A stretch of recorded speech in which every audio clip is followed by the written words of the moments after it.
You had your little chance to knock me out, didn't you? Couldn't do it, could you? Hit me with 10 shots in a row and couldn't do it. You too have chance. Tyson Fury didn't need to step into the boxing ring to deliver a knockout blow to Oleksandr Usyk. His fierce and savage reaction was powerful enough to make headlines on its own. The intense exchange between the two heavyweight champions began when Usyk, in a bold and provocative move, posted an Instagram story that didn't just cross the line of sportsmanship, it completely shattered it, sparking a wave of reactions from fans and boxing enthusiasts around the world. Fury, known for his quick wit and fearless attitude both inside and outside the ring, wasted no time in firing back. His words were sharp, unapologetic, and hit with the same force as one of his trademark punches. This war of words quickly escalated, adding even more fuel to their already heated rivalry. The tension between them isn't just about who's the better fighter, it's become a personal battle of pride, ego, and mind games. While the world eagerly waits to see them settle the score in the ring, Fury's verbal knockout has already set the stage for what promises to be one of the most explosive heavyweight clashes in recent boxing history. Tyson, don't be afraid. I will not leave you alone.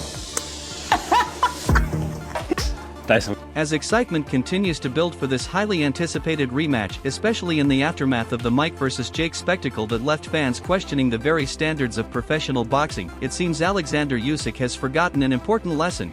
Boxing isn't meant to be a free-for-all sideshow filled with cheap antics and gimmicks. The sport is rooted in discipline, respect, and the art of controlled aggression, not petty stunts designed to grab attention. While the hype surrounding celebrity matches might entertain casual fans, true boxing enthusiasts crave authentic rivalries fueled by skill, determination, and genuine competitive spirit. Tyson Fury, the self-proclaimed king of everything, embodies that spirit. Known for his loud, brash, and unapologetic personality, Fury has never been one to shy away from controversy. His larger-than-life persona often grabs headlines, but beneath the bold exterior lies a fighter who deeply respects the integrity of the sport. One thing he absolutely won't tolerate is nonsense from his opponents, especially when it threatens to overshadow the true essence of boxing. Fury's confidence isn't just talk, it's backed by an undefeated record, years of experience, and a fierce determination to prove that he's not just a showman but a master of his craft.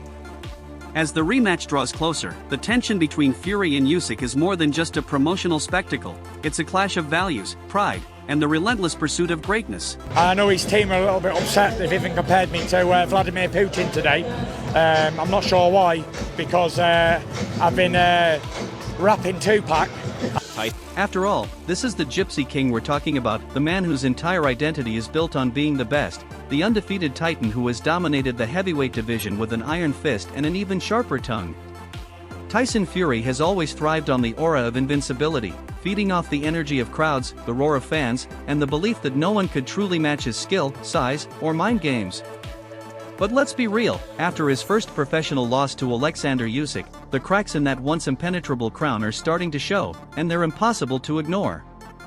It wasn't just a loss, it was a seismic shift in Fury's narrative, a harsh reality check that no amount of bravado could cover up. Fury's been calling this rematch his countdown to redemption, which, when you strip away the dramatic flair, is really just a fancy way of saying, asterisk, I need to win, or it's over.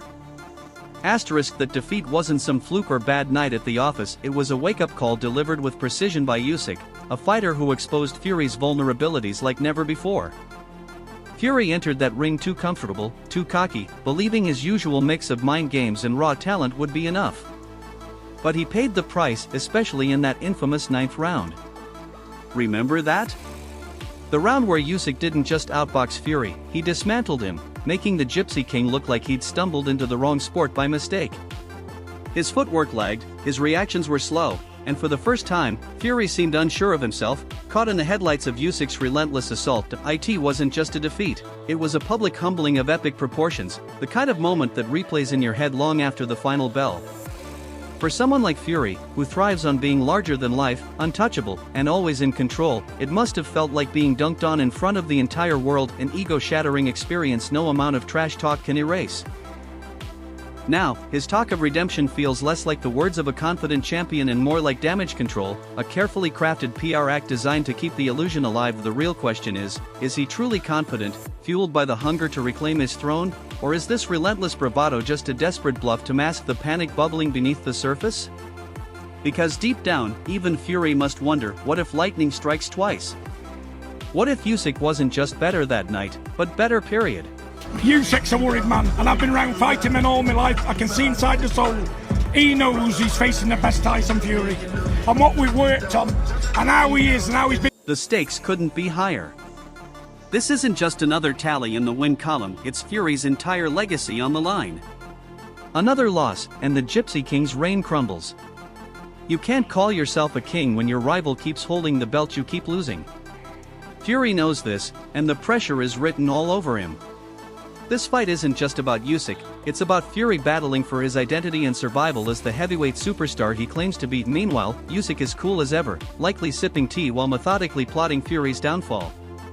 He doesn't just train for fights, he studies his opponents like he's crafting a dissertation. And when it comes to mental warfare, Fury's legendary trash talk, which often lands harder than his punches, seems to be falling flat. Usyk isn't just immune to Fury's verbal jabs, he's turning them into entertainment. That greedy belly nickname? A stroke of genius.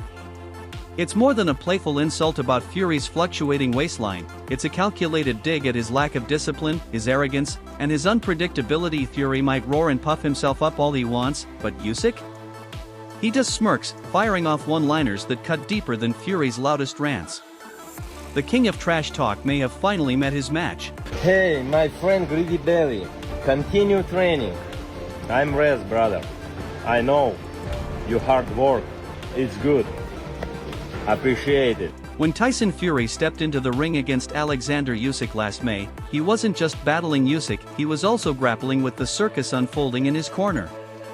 The drama outside the ropes almost overshadowed the fight itself, led by none other than John Fury, Tyson's father, who seemed determined to steal the spotlight with outbursts so over the top they could rival a reality TV star's antics. It wasn't just fans who were left cringing, even boxing legends like Ricky Hatton weighed in, calling the corner an outright shambles.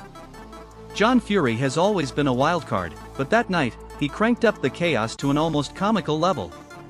While head trainer Sugar Hill Stewart was trying to deliver clear, strategic advice, John was busy shouting his own contradictory instructions, turning what should have been a cohesive team effort into a full-blown shouting match. Picture this: Tyson Fury, one of the best heavyweights in the world, trying to outthink and outfight a master tactician like Usyk, all while his corner sounded like a badly organized karaoke night. The distraction was palpable. Fury might have been trading punches with Usyk, but mentally, he was drowning in the noise and dysfunction coming from his own corner. Replacing his father's disruptive presence with a more focused and unified support team is now crucial. After all, the headline should be about the fighter in the ring, not the drama outside of it. 5 rounds. Usyk is a good little fighter at middleweight and light heavyweight, maybe up and cruiser, but he can't mess with them big guys. I was shocked when he come. In fact, John Fury became the center of attention in the boxing world after his chaotic interference in his son Tyson's corner contributed to Tyson's first career loss against Oleksandr Usyk during the undisputed World Heavyweight Championship match in May. Adding fuel to the fire, he recently stirred up even more controversy by getting into a brawl at his son Tommy Fury's press conference, earning him a wave of criticism and trolling, most notably from Oleksandr Usyk himself. Little John, be quiet. This chaos has sparked serious questions about John Fury's role in Tyson's camp. And let's be honest, when someone like Ricky Hatton, who's been through his share of high-stakes wars, calls it out, it's a problem. Hatton didn't just criticize, he issued a warning. Tyson needs a single, steady voice in his corner, not a free-for-all. But here's the catch: Tyson's loyalty to his father is unshakable, even when it might not be in his best interest. For the Fury family, loyalty isn't just a value, it's everything. The issue? In boxing, sentimentality doesn't win titles. Enter Sugar Hill Stewart and Andy Lee, two seasoned professionals trying to bring order to the madness. Sugar Hill's credentials are impeccable, and Andy Lee is no stranger to the spotlight. Both know that for Tyson to succeed, he needs focus, structure, and discipline. The question is, can they outmaneuver the larger-than-life presence of John Fury? Because if they can't, and the same circus follows Tyson into the rematch, Usyk will have a field day exploiting the chaos. But Tyson, it seems, has other plans in mind, ones that might finally bring the stability he needs to reclaim his throne. Focused and a little bit more smart to get the victory. As it would seem, my rematch with people is always ends up one way. I always end up knocking him out in the rematch. Speaking of Usyk, the man isn't flashy, loud, or theatrical, he's simply devastatingly effective. His performance in May was a masterclass in precision and strategy. While Fury relied on his usual size and reach advantages, Usyk was busy dismantling him with sharp angles, footwork that seemed to defy physics, and a ring IQ that could rival a chess grandmaster. By the 9th round, Usyk had Fury completely figured out, exposing the cracks in his defense and proving that brute strength means little without the intellect to wield it effectively. Counting down the days until I can get my redemption on Usyk. December the 21st is going to be my time. I've done everything in boxing, but I ain't come back from a loss. And I relish it. What makes Usyk truly terrifying isn't just his skill, it's his adaptability. Unlike most fighters, he doesn't walk into the ring with a rigid game plan. He studies, adjusts, and evolves mid-fight. That's exactly how he turned the tables in their first bout. While Fury was counting on wearing him down, Usyk had already shifted gears, forcing Fury into a game of catch-up he was never going to win. By the final rounds, the story wasn't about Fury's power, it was about Usyk's complete control. Here's the thing, Usyk's confidence doesn't come from bravado or trash talk. It's built on discipline and relentless hard work. While Fury focused on psychological warfare, Usyk quietly fine-tuned his craft, sharpening the skills that left the Gypsy King scrambling. Usyk doesn't waste energy on hype. Every move, every decision, is calculated, and that's exactly what makes him so dangerous. Because Fury is from a gypsy background, and those boys are taught to fight at the age of 3-4 years old. Here's where it gets really interesting. This rematch isn't about who's bigger, stronger, or more physically imposing, it's about strategy, preparation, and the mental chess match that unfolds long before the first punch is thrown.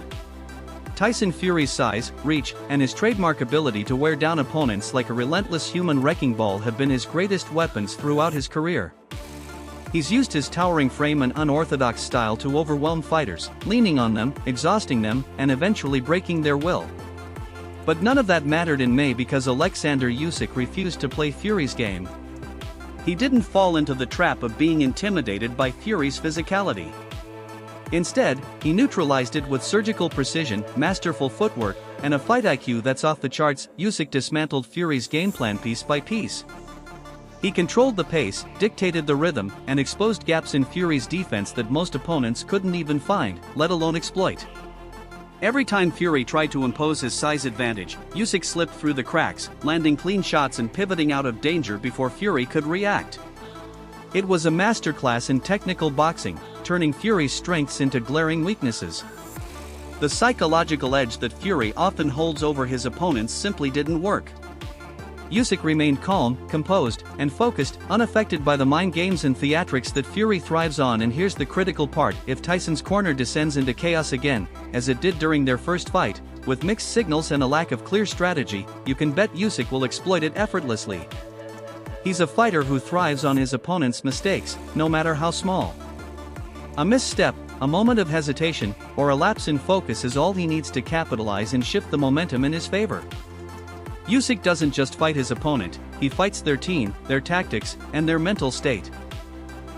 He's a master at reading the room and adjusting on the fly, which makes him even more dangerous in a rematch where both fighters know each other's styles intimately. This rematch underscores a key lesson in the heavyweight division: size and power alone mean nothing without technical expertise, discipline, and adaptability to back them up. In the world of elite boxing, brute force can only take you so far. It's the fighters who can think, adjust, and execute under pressure who truly rise above the rest. For Fury, this fight is an opportunity to prove that he's more than just a physical force, that he can adapt, evolve, and outthink an opponent who's already beaten him at his own game. For Usyk, it's a chance to solidify his dominance and show that his victory wasn't a one-off, but the result of superior skill and preparation. At its core, this isn't just a rematch, it's a battle of wits, strategy, and resilience. It's about who can stay disciplined when the pressure is suffocating, who can make the right adjustments when the plan starts to fall apart, and who truly understands that in the ring, brains often beat brawn. He's a heavyweight, and the heavyweights were never really that good in terms of that kind of. At the end of the day, this fight is shaping up to be more than just a physical battle. It's a clash of philosophies, a showdown that goes beyond punches, footwork, and strategies. It's about pride, legacy, and the very identities of two men who represent opposite ends of the boxing spectrum.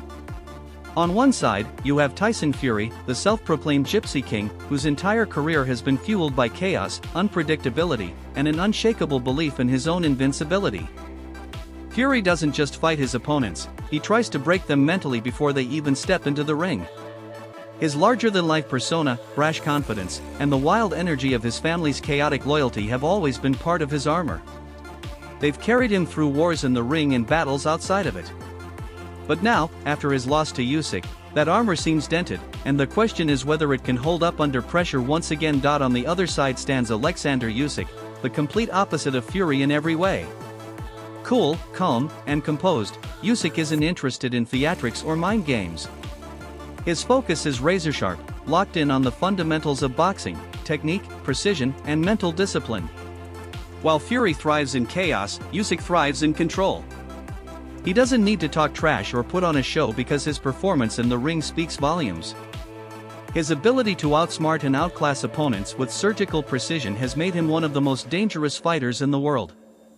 Usyk's style is like a chess grandmaster's, every move calculated, every step purposeful, wearing down his opponent not with brute force but with flawless execution and patience. The big question looming over this rematch is simple yet profound.